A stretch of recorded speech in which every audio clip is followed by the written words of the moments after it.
Hello, I'm Donald Leggatt. Welcome to the latest focusIR CEO interview. I'm joined by Cedric Simonet, the CEO at Altona Rare Earths, listed on the London Stock Exchange main market. And Altona have just published a scoping study and competent persons report for the Monte Muambe Rare Earths project in northwest Mozambique. Hello, Cedric. More good news. Hi, Donald. Yes, good news today. Good news today. I have to say, very well done. You've come a long way in a relatively short period of time, and this is a very big milestone for Altona. So why don't you summarise for us why this is a tipping point moment for the Monte Muambe Rare Earths project?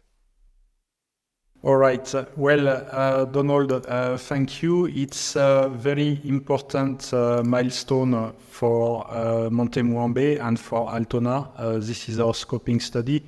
A scoping study is a first pass look at the viability of a project. You have figures like net present value, you have figures like IRR at a very high level stage.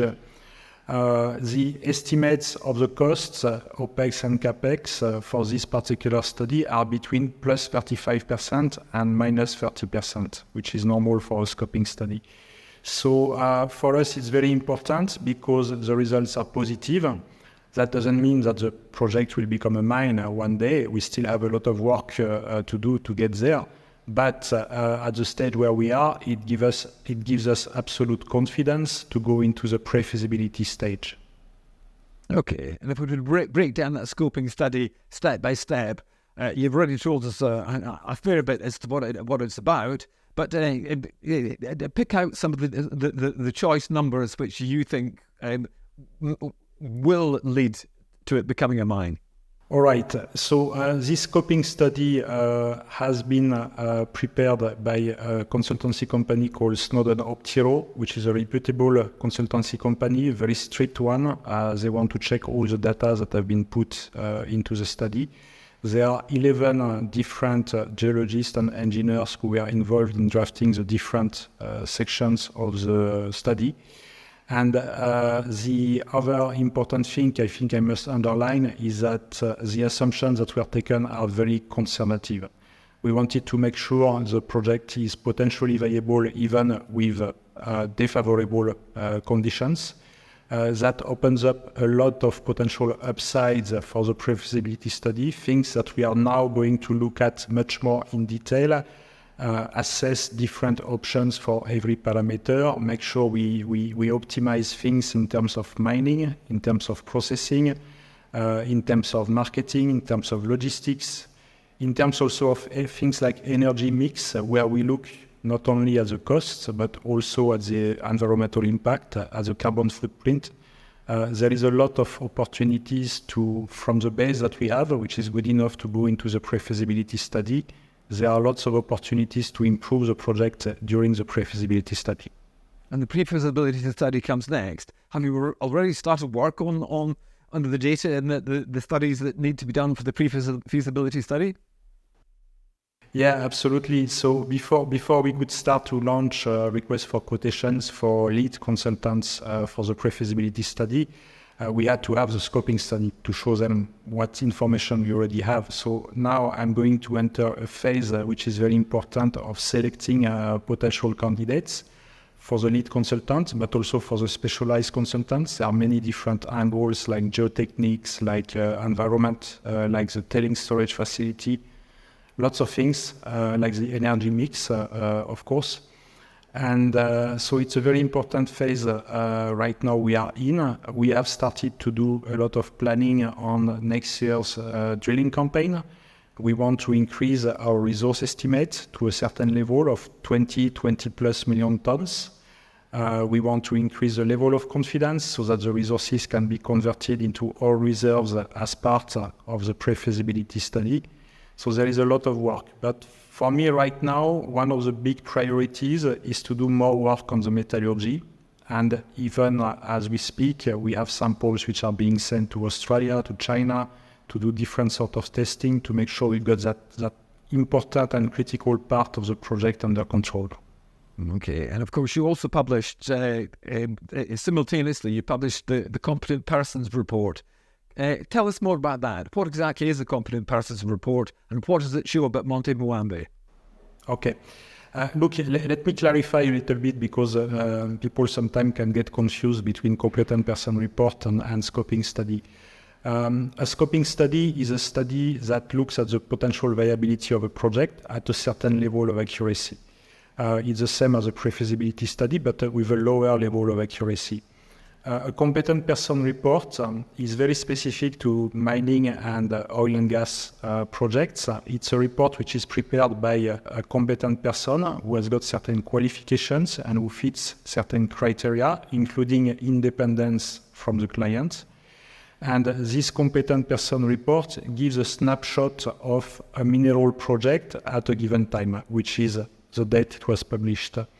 So the competent person actually contains the scoping study, but it contains also a lot more information. It contains even a more detailed information on the mineral resource estimates and so on. So the competent person report is more about the format, how can I say, the container of the information, whereas the scoping study is the information itself. But it's the same document, ultimately. Okay. Which presumably gives you the potential for a viable rare earth mine project in northwest Mozambique. So what might the next steps be for you? You've already said you want to go up to 20 million tons, Jorg. And do you think that's possible?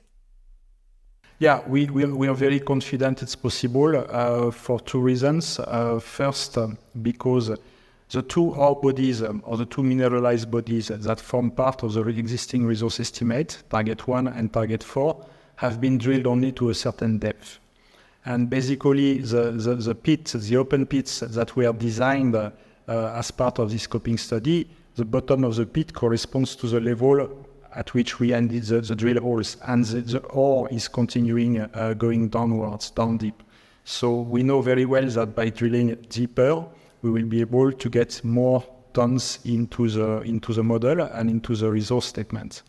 But besides this, there is an interesting map that you can see in the RNS in the back part, which is the executive summary of the competent person report. There is a map of Monte Muambe where you can see the soil anomalies that have been highlighted in yellow and in red.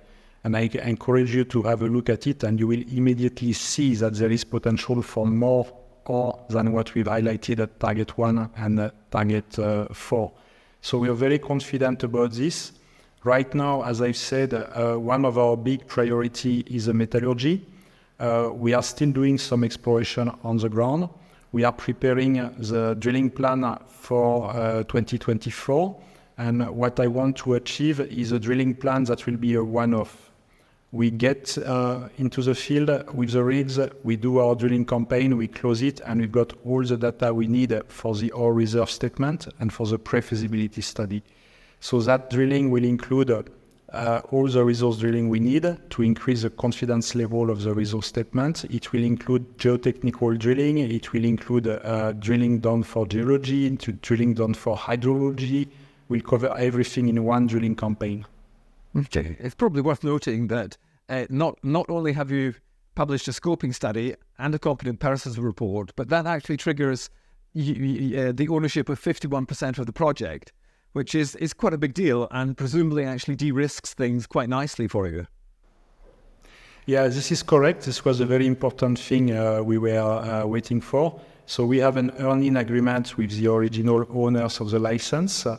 Right now, we own 20% of the license of the project, but by completing this scoping study, we get to 51%. And this is going to happen over the next few days. There are a few contractual and administrative things we need to do. Obviously, there is some paperwork, but this is going to happen now. And soon, I believe I will be able to announce that we hold 51% of the project. So this obviously de-risks further the project for the company and for its investors. But there are some other ways of de-risking the project on which we are going to work now that we have the scoping study. One of them is that we are going to start the process for the mining concession application, which will give us mining rights. Right now we have exploration rights.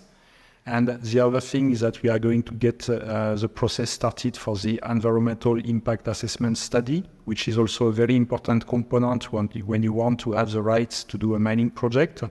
And we are also going to put in to lodge the applications for the land rights.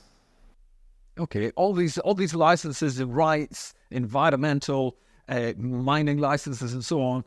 If the jurisdiction isn't very friendly, this can be hard work. How are Mozambique? Is the Mozambique government quite friendly towards mining projects? Yeah, I would say so from my experience and also my experience in other jurisdictions in Africa. One of the things I like with Mozambique is that they have a mining law, they have systems in place to issue licenses, and they do issue licenses. If you look at the mining cadastre of Mozambique online, you can see they issue lots of licenses, including mining licenses, mining concessions. So that's very important because it means it's possible to get the licenses. Plus, you have to remember that even if when you think about Mozambique, you may not think of it as a mining country like Ghana or like South Africa. It still has a lot of experience. Just next to where we are, there are 3 major coal mines operating, which went through all these processes, mining licenses, environmental licenses, even population resettlement, which does not apply in our case because nobody lives inside the license. So the country has got a lot of experience and has got systems that are functioning.